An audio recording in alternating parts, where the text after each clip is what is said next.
Welcome to Camp Chaos, where we celebrate the wild ride of modern womanhood.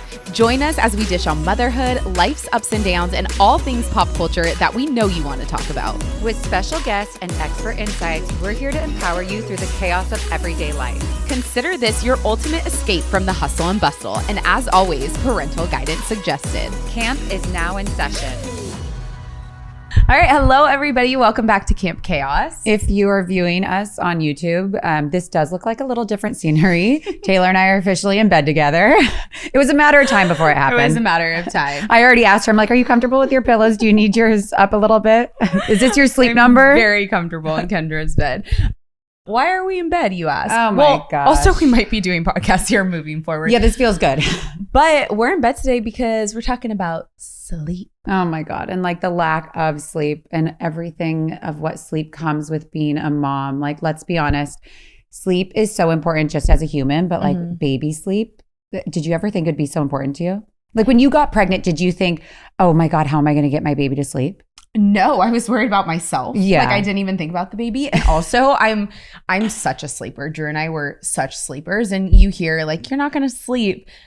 But I say it to people now, there is nothing to prepare you for the lack of sleep you will experience. But we also do want to preface like this conversation. We know sleep is such a hot topic amongst moms, and it's because there's so many different methods and ways that you can try.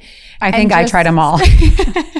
No, it's such a hot topic. And like people go crazy. Like if you go to the Reddits, it's like, how dare you do this one? These books are outlawed in my country. And you cry it out. And oh, you let your baby sleep with you. You're going to roll over on your baby. So like there are so many opinions.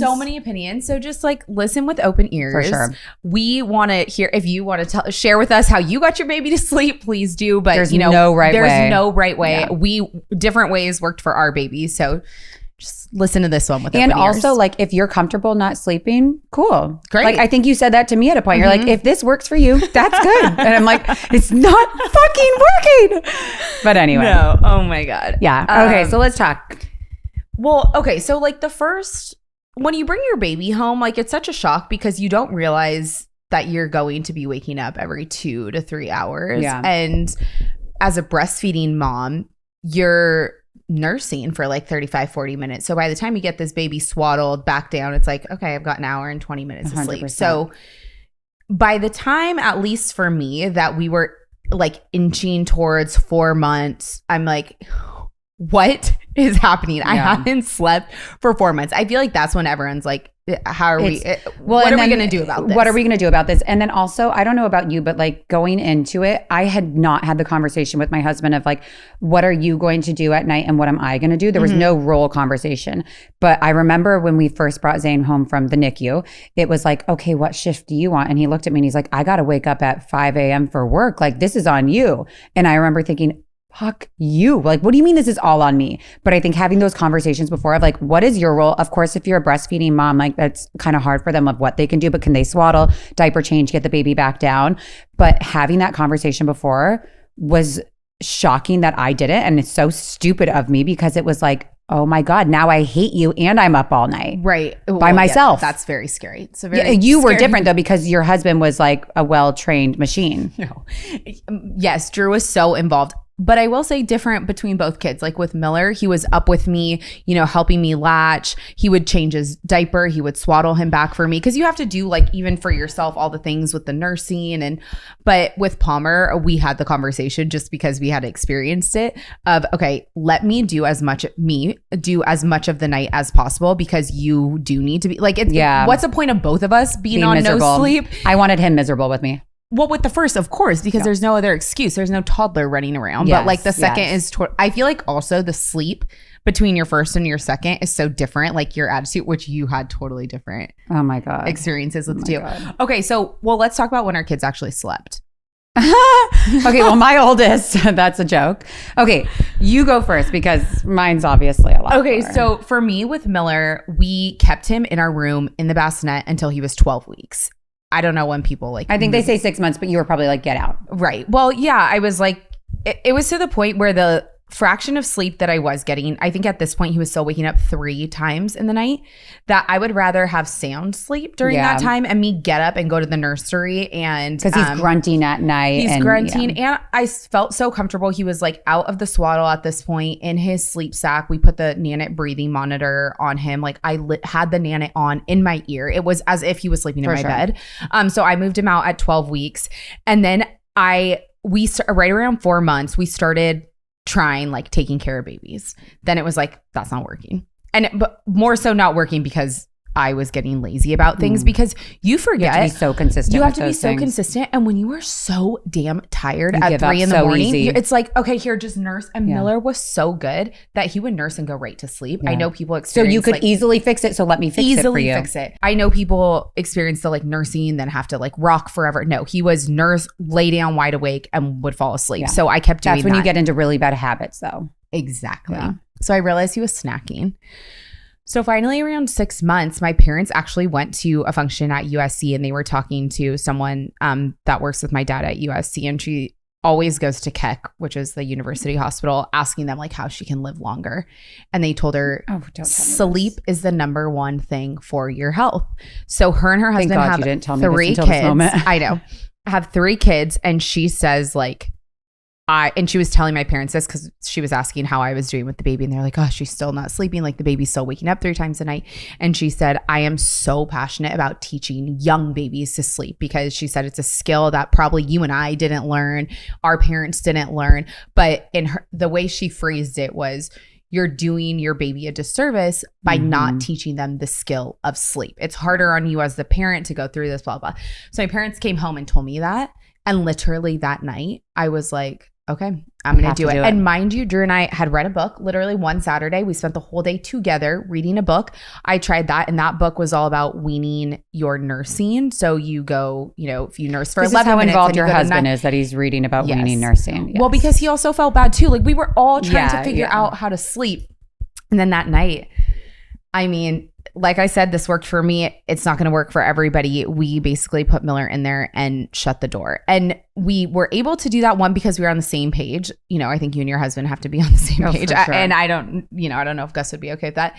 But we also knew, one, he was fed. Like it wasn't like I was starving my child overnight. Well, like Danielle says, like our sleep trainer, you make sure that every single need is met. And that you're fine. You're safe in your bed. You're safe. Clean diaper, you're fed. So you didn't do any check-ins?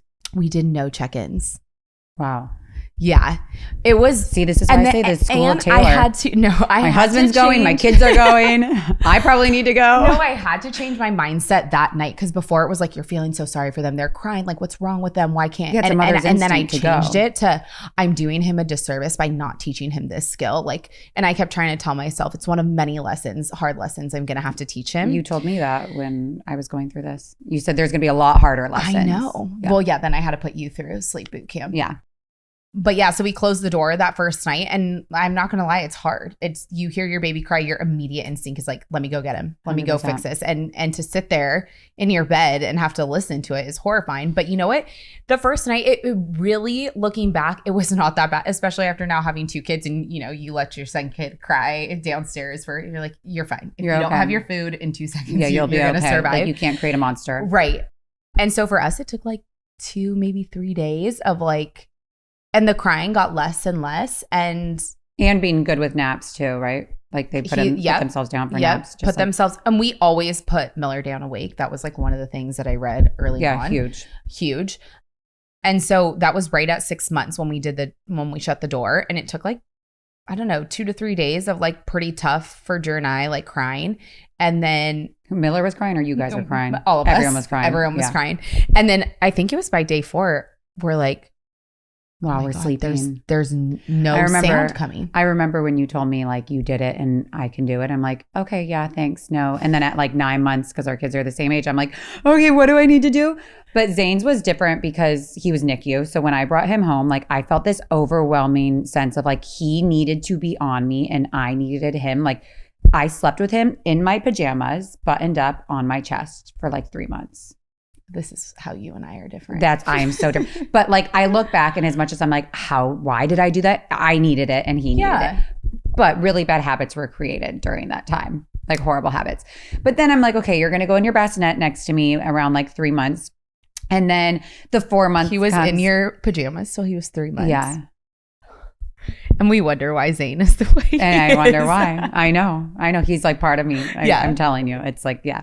But that was my instinct. And it sounds weird, but I slept with my parents until I was 14. I went from like sleeping with my parents to like sleeping with my boyfriend. I swear. Sorry. I'm joking. But you know what I mean? Like 14 years old. I think I single-handedly ruined my parents' marriage. Actually, I know I did. Like a 14-year-old is in the bed with your parents. So for me, it was very natural of like having my baby in my bed. My husband was okay with it until he wasn't. He's like, okay, what's going on with this little man in my bed? Right. But at 4 months, I was like, oh, there's a sleep regression. I Googled it. It's just a regression. That's why he's waking up. And I'm Which like, is actually true. it's true. However, he never really slept. Like the most he gave me was like 3-hour stretches. Then fast forward, it's like month 6, your kid starts sleeping and you're like, you need to do this. You need to just hire this girl, Danielle. You're like, if you can't do it yourself, you could hire somebody, but you need to get your kid sleeping. I'm like, yeah, I won't do that. I've read the books. I've Googled. I remember I shamed you about it. I was like, I was on the other side where I'm like, there's no effing way I'm going to let my kid cry. It's developmental. Like I just went through all of the things. You were like, and you were this girl is psycho. a horrible psycho. mother. I almost called CPS. I know. No, but I was like, I just couldn't. And I think it was after like so much trauma that we went through between pregnancy, birth, NICU. There was just so much that I'm like, I wanted to protect him from the world, not knowing that I was actually doing him a disservice by not trying to get him to sleep. Mm-hmm. So around that, I think 9-month stage, I remember my mom and I were talking. I'm like, if I ever want to have a second baby, I'm going to need to sleep. Well, and I feel like I was nudging you from when I told you around, because I told Miller started sleeping at 6 months, Zane was 7 months. Yeah. And I was slightly nudging you the whole next few weeks because I'm like, you are going out of the window. Yes, that's true. There's a window. There's a window where it's like easier to let them cry at night. And I kept telling you, I'm like, okay, once you hit like the 9, they're 10 too months, aware they're too aware and older.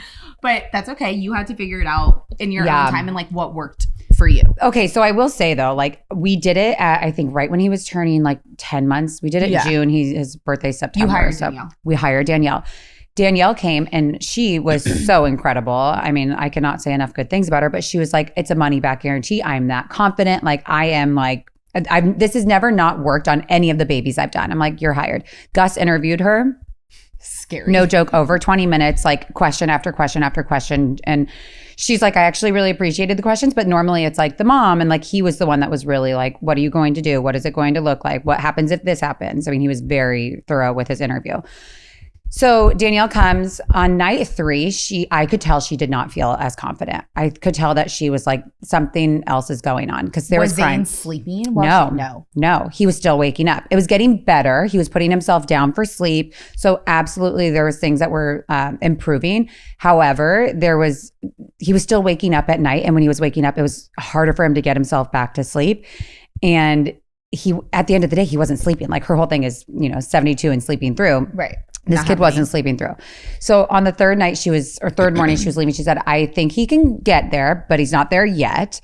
She was so transparent with me. I texted her, I think on day 28. I'm like, I'm on day 28 and I'm done. Like, I can't. Like, he's still waking up. So then I'm like, okay, there's something else going on here. I took him to the chiropractor 3 times a week for, I think, 2 months. I took him to craniosacral therapy where it's all head work and body work. I took him there 17 times. I took him to specialists. I took him to ENTs. I thought there's an airway blockage. I had our house tested for EMFs. I'm like, Southern California Edison, you're coming out to my house. Bring your EMF reader. It must be that there's EMFs waking my child up. So I got grounding bags for my kid. I did as Western. I went really Western and then I went really Eastern. I went holistic. I went everywhere in between. My nanny brought the priest over. He blessed my house. I remember that. Holy water was spread. I need him at my house too. I had a woman, my PT therapist for my pelvic floor. She goes, I have a woman that's going to clear the entities of your house. Just give her your address, give her Zane's name and birthday. She'll clear any negative entities. I'm like, how much money do you want? Here you go. I had that done. So when I tell you I've had everything done, I've had kinesiology done. I've had him muscle tested. I've given him supplements. I mean, Tay, like yes. every week I saw you, I was supplements. doing something else. And when I tell you supplements, like it was crazy the kind of shit that I was giving. But I'm like, there's got to be something going on. Finally, the ENT and my doctor, Dr. Kozak, I cannot say enough good things about this woman. I wish I could gatekeep her forever, but she really held my hand through all of this and was like, I'm going to support you in everything that we can and figuring out what this is, but also this may be behavioral. I said, I've already tried the behavioral. We shut the door, we let him cry, we checked in with him. Like I did all of the things. I've let him sleep with me. It wasn't even a me attachment because he was in between Gus and I and waking up. Like it wasn't just about, oh, he's alone in his bed and wants comfort. I was feeding him 4 times a night. Remember that? Oh my God. I would bring bottles up at night as if I was in the newborn stage with my like 18-month-old. And he'd go through 3 bottles because I'm like, I need to do anything I can to get you to sleep. I did everything.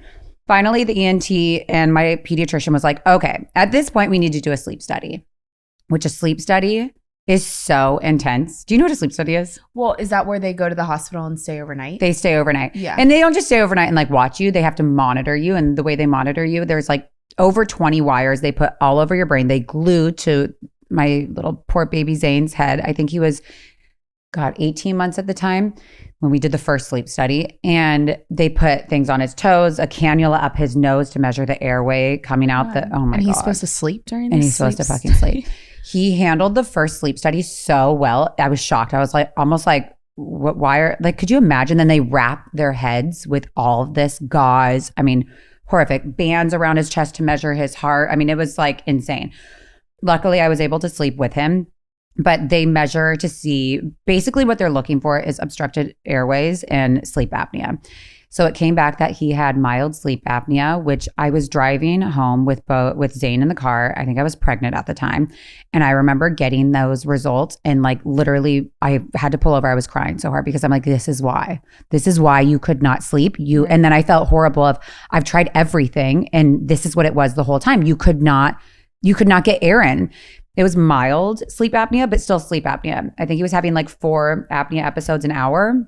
Which like apnea is like when you're not getting oxygen to your brain. That is so scary. That's like when you see those overweight men that have CPAP machines at night to sleep. I'm like, How does my little innocent sweet baby have this?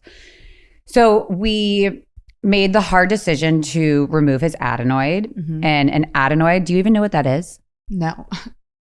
Well, like, isn't it back here in your it's throat? Like behind your palate, like in, I think it's back here, like right back there. Okay. I was tonsils, close. adenoids. Yes. His tonsils were fine. It was really just his adenoids that we had to remove. But we made that decision. And my holistic side of me is like, your adenoid is an immune response and it's inflamed and enlarged for a reason. So what's that reason? I was seeing this doctor who I like him, but it was kind of like Dr. Doolittle nothing, no offense, and I won't say his name, because he was just putting things in my mind of like, it's an immune response, but he wasn't helping me. I'm like, okay, and what do I do? Where's the immune system? I've done everything that I can and everything's showing up okay and normal except for this. So what do I do? Mm-hmm. Granted, I was 8 months pregnant with Zoe and I'm like, I've got to get this kid sleeping. Our ENT, who was incredible, he said, let's do surgery. Let's remove it. I'll be conservative, but we need to get him sleeping. Done. I'm like, let's do it. Scheduled it. That was so hard having your kid to go through a surgery. Yeah, I remember. Do you remember that? Yeah, when you were getting ready to take him. What? And I will say, like, you've been to Chalk with Miller. Like, you sit there and you're like, I'm just so grateful that I'm here for the problem that I'm here with. Yep.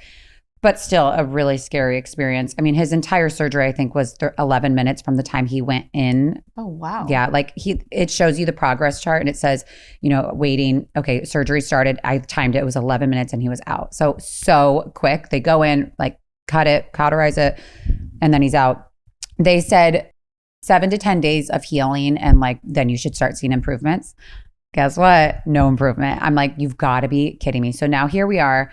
He's almost 2. Zoe's born and he's still not sleeping. Well, I think the tough part for you too is when you were trying all the different things that you were trying, they would work for a very short period of time. my God. So then you would get this like Hope. false hope Yes. of like, okay, it's the supplements. This Yes. is what he was missing. Well, and because I would see you every week for either like play dates or swim or these things. And I'd like, so you'd get my progress updates. And it was the topic of it's like, how's Zane's sleep? It was like, everyone must have been so annoyed of like that question of like, how is Zane's sleep? Like, I actually don't think so, because I think as moms, we like hurt for you because moms know how hard it is to not sleep. Like you are a shell of yourself in those newborn days because you're not sleeping. Then to like continue that, I think what's so hard about the no sleep is the compounding no sleep. It's like, okay, I could run on no sleep for 2 weeks. You know, you're running on adrenaline, new baby, and then it's like, okay,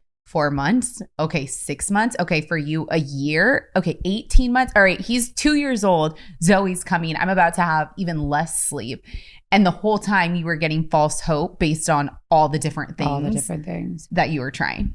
I mean, my mom was the one that was like, you know, people admit. Was she gonna No, I swear to God. And if you put you in the mental almost, institution? I swear she was worried about me driving. She said people admit to murders that they did not commit from sleep deprivation. I'm like, Karen, I'm sorry, what? What are you saying I did? But she's like, think about it. She goes, people, they arrest you and then they have you in this room and they're like, did you do this? Did you do this? Did you do this? She goes, they keep you up for days. And then you all of a sudden are like, yeah, I did it. I'm like, then I'm going to have to pick you up from prison. 100%. I'm like, okay, can I sleep when I'm there? Can I go to prison so I can sleep? I cried. Oh my God. No, honestly though, I was like, I would get somewhere and I'm like, how did I get here? And then, you know, when you're also pregnant, like you're tired as fuck. Yeah. When you have another baby, you're even more tired. So I had to get help with Zoe at night because I'm like, I told Gus, I'm like, I can't be in 2 places at the same time. I physically can't. And when Zane woke up, I also thought it was night terrors because he would wake up screaming. Like I have an album on my phone. I have several albums about his sleep. You need to delete that. I really should. I'm going to keep it just so I could show him one day of like, look what you put me through. Yeah. But it's like videos of him sleeping, of him throwing himself, of him arching his back. I'm like, it's digestion, it's reflux. I went through all of the things. I don't know if there was anything that I said that he didn't have or that a doctor or a specialist said that he didn't have. We have friends that are like, you need to have him do a study at Loma Linda. We had so many people in our ears about saying different things that it was ultimately the sleep deprivation that where I was in and what I was trying. I'm like, am I being a good mom or am I like, do I need to back up from this and think, what else could this be? We did a second sleep study after Zoe was born. So he was probably a little over 2 because I'm like, we took the adenoids out. He still has this waking up. The scores of apnea improved. And they also say that like as children grow, their airways grow. Like he had which is weird. Like he had a very small, like his nares are fine, but like his passageway and his nose were really tiny. Like when he was 2, they said that it's the size of a newborn. So it could just be this not getting enough oxygen in, but it will grow as he gets older so that he would eventually grow out of it. But when I tell you those days were dark and like the effects that it has on me as a mother, as me as a wife, on my marriage, I mean, just everything, like it's wild. Sleep impacts everything. It impacts everything. Your hormones. Like I remember I went to my doctor and I was having issues and she's like, until you get sleep, we will never be able to fix this. Like it doesn't matter what you try to supplement with. It doesn't matter what, healing route you go to, you need sleep. Yeah. And it goes back to what you're saying with your doctor. Mm-hmm. Yeah, no, I mean, sleep is like the most important thing, but it's so hard in these early days with the kids to like get sleep. And even still, I mean, my early days lasted like 2 years. Over 2 years. I know. We'll get into when Zane finally started sleeping. That I also had something to do with. But you're like, if I could just drop my mic here. But when you had Zoe, was Zane sleeping with you in bed and then Zoe was sleeping in her crib and you had help at night? Yes. And I feel like so our nanny is somebody that I've known since I was 3 years old. Right. Literally her daughter's named after me. She is the most incredible woman I've ever met in my life. 4 of her boys, she's got 5 kids. 4 of her boys went through the priesthood. Her daughter's a nun. If anyone's going to be with my kids, it's this woman. Yes. She's incredible. 100%. But I still feel this weird sense of guilt because I was with Zane and not with Zoe, my newborn who needed me. She would bring her to me so I could breastfeed, but Zane was either in my bed or I was in his bed. Like Louisa would get up in the middle of the night with Zoe when she woke up and it was like, okay, is Kendra in bed? Is she in Zane's room? Like, it was just such a shitstorm of my life. I'm so grateful though that I had that help, because women go through twins and women have no support, single moms. I'm so lucky I had the support that I did. But I also look back and think, wow, like I deprived myself. I deprived Zoe. The only person that got 100% of me was Zane. And he's gotten 100% of me since the day I got pregnant with him. But like truly, I gave that kid every ounce of my being. Yeah, but it would have been hard for you to like, you would have felt guilty if you were only with Zoe and Of hearing course. Zane cry. So you were just doing like the best you could. And then Gus was sleeping. Well, perfect. Someone was getting sleep in this house. But I feel like for both of us too, a little bit earlier with our girls, we felt like we are getting on top of this sleep thing, because even like with me, although Miller was not as hard to sleep train as Zane, with Palmer, you just feel a little bit more sure of yourself, like a little bit more, we can do this. They are not going to, like, it's safe for them. At least that's how we felt, like, you know. So I think for me, poor Palmer, I feel guilty about this too, but I mean, I had to kick her out of the room at 6 weeks. I'm like, girlfriend, you going in the nursery because you are so loud. Drew would be like, what is wrong with her? Like, she was just a loud, like, you know, she wasn't crying. She was just like loud, noisy, waking you up. Yeah. So we moved her into the room at 6 weeks. But when was she sleeping through the night? Well, you know what's weird? Okay, I'm going to be honest with you. I almost felt like a competition of like, okay, Zoe's going to be fine. I've got to get Zoe sleeping before Palmer. Like, I have to, because I knew you were going to check in with me. I'm like, so my mom would be there. She would ask you, she's like, how much is she sleeping? I'm like, Zoe, we got to go, which is so pathetic and ridiculous. But like, that's where I was with sleep, because you start obsessing over it. You totally start obsessing over it. And like for us, I'm going to save this story for another episode, but Palmer was actually sleeping really well once I started putting her in the nursery, like right around 7-8 weeks. She was giving me like 9 hours at night, which was amazing. I was also like feeding her way more. You know, I was doing the bottle before bed at that point, where I didn't start that with Miller until he was closer to 4 months. Like, I was adjusting her schedule from a newborn. I had her like every 2 hours during the day. She was at my boob.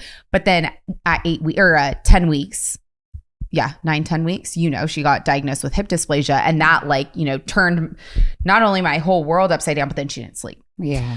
But then we did. See, that's what, you know, it's so sad too, Tay. Like, I think of like, my mom would always be like, Taylor's type A and she has her shit together. And then it was like, no, Taylor God gave you that. Which again, we'll get into another episode, but it's like, it shows you have a plan and you're like, here we go, I'm going to do all this. And then throw the baby out with the bathwater. Mm-hmm. And so, but then like, even still with that, which that was like literally the most traumatizing thing I've ever been through. But she did start sleeping through the night, I would say like around 6-ish months.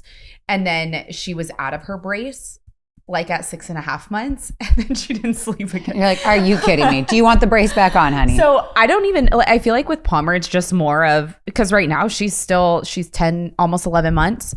She'll still wake up in the middle of the night. Like I can't figure these kids out. No. And then we went through the huge transition with Miller. Yeah, going into toddler bed. Yeah. Yeah. So then we got into the huge Miller transition, which like that rocked my world. Oh, I remember it was like he was not always, but like since 6 months, 5-6 months, he was like a perfect sleeper. He was my perfect sleeper. You guys, like he would take 2 naps a day for 2 full hours. He would sleep for 12 hours at night. Like he was a rock star sleeper.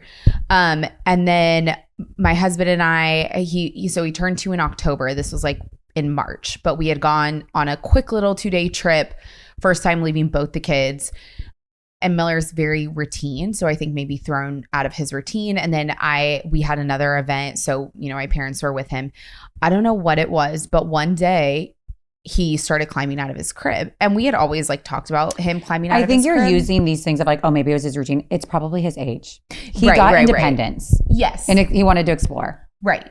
And any time, like before he would even like think about putting a leg over, I'm like, no. Like we don't climb over. It's so unsafe. Like you fall, hit your head. Boy. Yeah. So he would always, and then like, now he's like testing you. He's like, let's see those boundaries, Mom. What am I going to do? We're like, oh my God. Like we're watching him on the Nana. I'm like, no, he's not going to do this. So climbed out of his bed. We dropped the mattress all the way to the floor because we had heard from a few people like, oh, don't worry. You're going to come to that day where he's going to climb out of the crib. Just drop it to the floor. It's totally fine. And we dropped it to the floor, and it was a Friday. We actually had a dinner together that night. at our friend's house. Oh, yeah. And Miller climbed at, and mind you, you guys, like the night, so Thursday night, we were up all night, like Googling, because he was climbing out of his crib and like roaming our house. It's dangerous. He wasn't coming in our room. Like he didn't want to, sleep in our bed. That would have been like different. I would have been like, okay, let's figure this out, but he was just like walking towards the living room. Like he was just leaving. No, I remember I saw you're like, what if he drowns in the toilet? Yeah, I'm like, I was thinking of all these horrible things. And so I'm Googling, I ordered like 20 things on Amazon that day. I was going to put a net around his crib, like the whole thing. But I read a study called the 100 Walks. And it's where I swear, you are the researcher of researchers. As are you. Oh my God. What is this study, 100 Walks? It was called 100 Walks. And it's basically the theory that if your kid leaves the room, you walk them back without saying anything, even if it takes 100 times. Like all you're doing is directing them back to their room. So I'm like, okay. So Friday nap, when we had the dinner, it was his nap. He's down to one nap a day. And he climbed out of his crib. We counted it like 117 times during this 3 hour. And it was like. He climbed out of his crib 117 times? Kendra, was he sweating? He was bawling his eyes out. His whole head was wet I'm from sorry. sweating. It was, his body was bruised from climbing over so many times. And I'm following this study of like walking him back, putting him in the crib. That's all you do. Walk him back, put him in the crib. I'm doing it. I'm calling my mom. I'm on the phone with her. Before I could even dial her phone, my phone was in the bathroom outside. He was already out of the crib. He was already out of the crib. So I was so worked up of like, how am I going to sleep? And I have a newborn, well, she was like 3-4 months, whatever. So we go to the dinner and he's like clinging to me too, because I feel like we both had just gone through so much trauma in those 2 hours. Like it was horrifying. Like I was bawling my eyes out. And then that night we moved the mattress out of the crib onto the floor and we took turns sleeping with him in there. And then we would get up and leave like once he had been asleep for an hour. Then he'd wake up screaming. So I'm like, what do we do? The next day, Saturday, Drew's like, we have to do something. And so he found this woman on Instagram. Her name is Jessica. And it's called Awesome Little Sleepers. And we took the course. It's not a cheap course. We took the course that day and we started implementing Sunday night. So basically I was like, Drew, the feng shui in this room is not working. Like take this crib out. So I didn't know if it was the crib was bothering need to redecorate. him. Yeah. So I drove to Walmart because I didn't even know like how to go Amazon shopping. wouldn't go fast enough. Drove to Walmart, picked up a toddler bed and like we started implementing her thing right away. And it's, How many days did it take? I have the you have your insane notes. I know. But I think it was like 2 days, and then he never crossed the threshold of his room. But that one took like maybe like a month. Yeah. That was a full 31 days. These things are at the end of the day, you have to pick what method works for you and to fix a certain, or you don't. Like you could just go on with your crazy life, which I've done for years. Yeah. But at that point, Zane wasn't sleeping either. And that's why I told you about it because you were saying Zane was still sleeping with you and waking up for milk. Yeah. And I mean, I feel like at this point, I'm like, okay, I've already been told all of these other things. Like the last thing I think I was told before I committed to this was his hypothalamus, which is the center of his brain, was weak and it needed supplement. Yes, I remember that. His hypothalamus, what? I was just told so many different things that when you did tell me this, I'm like, I almost found comfort in my misery of like, my perfect little sleeper. He's not sleeping anymore. Welcome. No, that sounds horrible. But like, I just felt like, oh my God, I'm not the only one. But yeah, he was waking up. He wanted milk. He wanted comfort. He wanted cuddles. He wanted, all the things.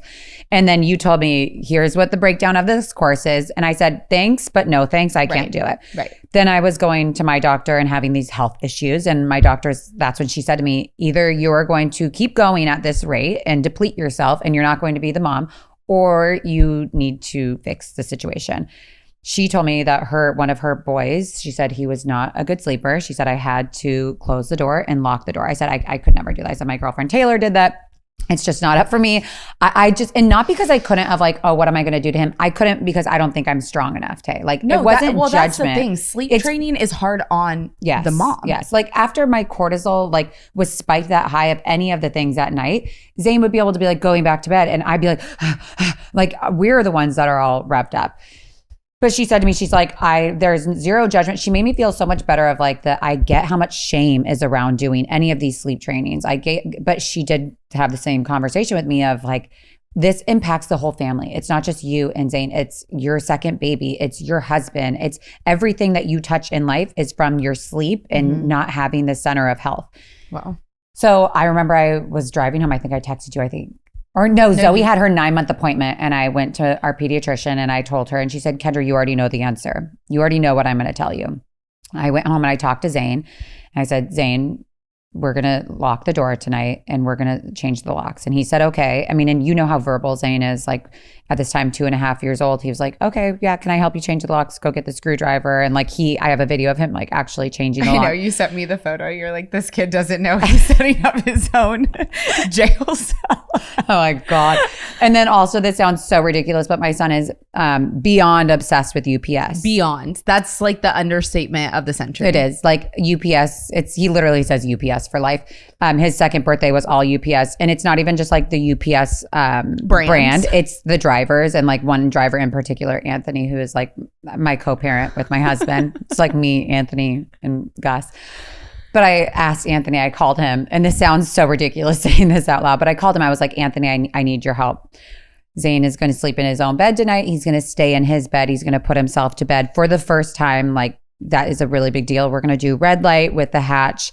Green light means he can leave. So I walked Anthony through what this looks for us. Anthony's like, do I get a raise? Like, I'm a UPS driver. My girlfriends always say like, it's Anthony on the payroll. I'm like, I mean, I take care of Anthony. But so Anthony spent 30 minutes with Zane that day. Like, when I tell you like this man is the sweetest man in the world, he spent 30 minutes walking through, I have a red light and I have a green light, and red light means we sleep and we sleep in our bed so that when the next morning we're able to deliver all of our packages and go on like, he was the kindest man in the world. So I also told Zane that if he does do this for a week, that I will take him to the UPS facility and that will be his reward. So like, there was a little carrot that I was dangling. The first 15 minutes I was texting you, I was like, I'm going to throw up. I had Louisa with me. Like, my I'm husband was out of town. I can't do it. After 15 minutes, he went and laid in bed and he went to sleep. 2 nights in a row, he woke up for 2 minutes, went to the door and tried to open it and cried, and then walked himself to bed. And then he slept total after that. It was like every night he was sleeping anywhere from like 12 to 13 hours. And I remember I texted you and I'm like, I will have to take screenshots and share the text because I'm like, Taylor, I don't know what the fuck happened. My kid is sleeping. And I was not only like waking up, like I felt like a new person. Well, look, we started a podcast. I'm like, let's do this. Let's do that. Like, I felt like I have life to me again. Mm-hmm. And after 2.5 years, over 2.5 years of no sleep, like not one night where I slept through the night. I've never left my son other than to give birth to Zoe. I had no sleep. To now have it feels like, holy fucking shit, I could never go backwards. Mm-hmm. I can't. And I don't know how I did that. Like, you know how this is, but like, it makes me emotional talking about it because it's like, how did I get through that? How did you get through that? And I just remember like when you told me that he did it, I was like, you said I knew he was going to do it. Well, yeah, I was obviously proud of Zane. Like, having seen Miller go through it, I'm like, Kendra, we don't give these kids enough credit. Like, they're so smart, they're capable. But I was so proud of you because I'm like, this has been so hard for you, and for you to finally take the jump. Like, it's different for me going for like a 6-month-old, you know, doing sleep training. But like, Zane did not sleep for 2 years, and you went from having him in your bed every night to being like, I'm putting him in his room and you're going to do this. He puts himself to bed. I was like, Kendra, I know. You did it. I know. Like, it was and so like, I think cute. what was so weird, Tay, is like, we kept him up of like, okay, maybe if he's up until 9:30 and then I put him in my bed, like maybe he'll sleep. Like, so we did all of these weird things. And it's like, no, this kid literally after all of this shit, and granted, yes, he had sleep apnea. There was other things that were factors, of course. So like the timing of this, I don't want to just say, oh, all he needed was training. We tried that at 9 months. Mm-hmm. But the timing of all of this, it just worked eventually, thank God. But he goes to bed at 7:30 at night. And it's like that thing, sleep begets sleep, like good sleep, and bad sleep gets bad sleep. And that's Jessica says in the toddler course is like, one of the big problems is we think that once they're toddlers, because I feel like you think about putting them to bed early when they're more in their baby era. But then when they're toddlers, you're like, oh, they wear them out. Yeah, wear them out. Let's keep them up a little bit later and maybe they'll sleep. And she's like, that's one of the biggest problems. Like, they still need to be going to bed by 8 o'clock, which we try and we don't normally get that done, but Miller is fine going You to have bed that like as a goal. 8:30, but we try the goal of like we're in the bath by 7:15. Well, and it's 7:30. wild. We had my birthday, 4th of July, my mom's birthday. Like we had so many things back to back that like that was keeping us up so late, like 9 o'clock, 9:30, and he was having bad sleep. And it's like, this is just a reminder of like, you really have to have healthy sleep hygiene and patterns in order to get good sleep. Which is, it's not always doable. And I For feel sure, like, yes, life happens. yeah, life happens. And I don't think, listening to what like our stories, you don't have to stay so routine with it, but it's a good reminder of like, this is really working because we're doing the right things. Yeah. We're doing the right routine, but it's okay if it's, you're on vacation. No, like Miller doesn't sleep on vacation. Yeah. We just did. Well, and I think too, at the end of the day, like this totally taught me, I will never judge a mom. Well, I don't want to say never. I mostly will not judge a mom based off of what she's doing when it comes to sleep. I do think that there are some things that their core values that work that everybody should be, following to some point. But I do also think like every mom's on their own journey. Yep. And like it's such a personal one that like if you choose to sleep train your baby, great. If you choose to have your baby in bed and it works for you, great. The biggest thing is what works for you. And when it's not working for you, you have to make a change. Right. Yeah, I think that's the biggest thing. And for me, like I was just starting to recognize that I feel like I get sick really easily. And like with no sleep, I was getting sick. And then I like can't even be with the kids. So you're just, you have to figure out what works for you. And I think for me, like in our mom group, there have been moms who did sleep training before me, who have done exactly what I've done. We have mom friends who are like you, who feel better with their kid in their bed, and it's all works, and they still get great sleep. Yeah. So it's like whatever works is totally fine. But this was our journey, and it was. And honestly, our journey's probably not over. Like same with it's not over. Shit happens. Like when Miller climbed out of the crib, that was the shock of the century for us. Like, and then they'll be sneaking out when they're like, even say 15, that. 16. So like, and that's when we're locking the door, blocking bars the door on again. the windows. There you go. I'm going to keep that door, the lock on the other side for a long 100%. time. Oh my God. Well, now we're getting somewhat decent sleep, I would say. Yeah, until we're going to go screw it up again with the third baby. And then it'll be like, oh, now what? But the whole thing is, I think you just never know what you're going to get. Life is going to throw you, curveballs no matter what way that you're going to pick. But you have to find what works for you, and you have to be able to adjust. Yeah. And I think maybe we can share like in the show notes and stuff, the courses that we took and things that helped us. If you guys want my priest's number, if you guys want my shaman, if you want my healer, if you want my craniosacral, I mean, we'll give you all the things. All the things. But that was our sleep. Yeah. Should we go to sleep now? I know, seriously. That was exhausting. Yeah. All right, you guys. Well, thank you for joining us for another episode. See you next time. Thanks for tuning in to Camp Chaos. We hope you enjoyed today's episode. If you liked what you heard, don't forget to subscribe, rate, and review our show. Connect with us on social media at Camp Chaos Podcast. Until next time, campers.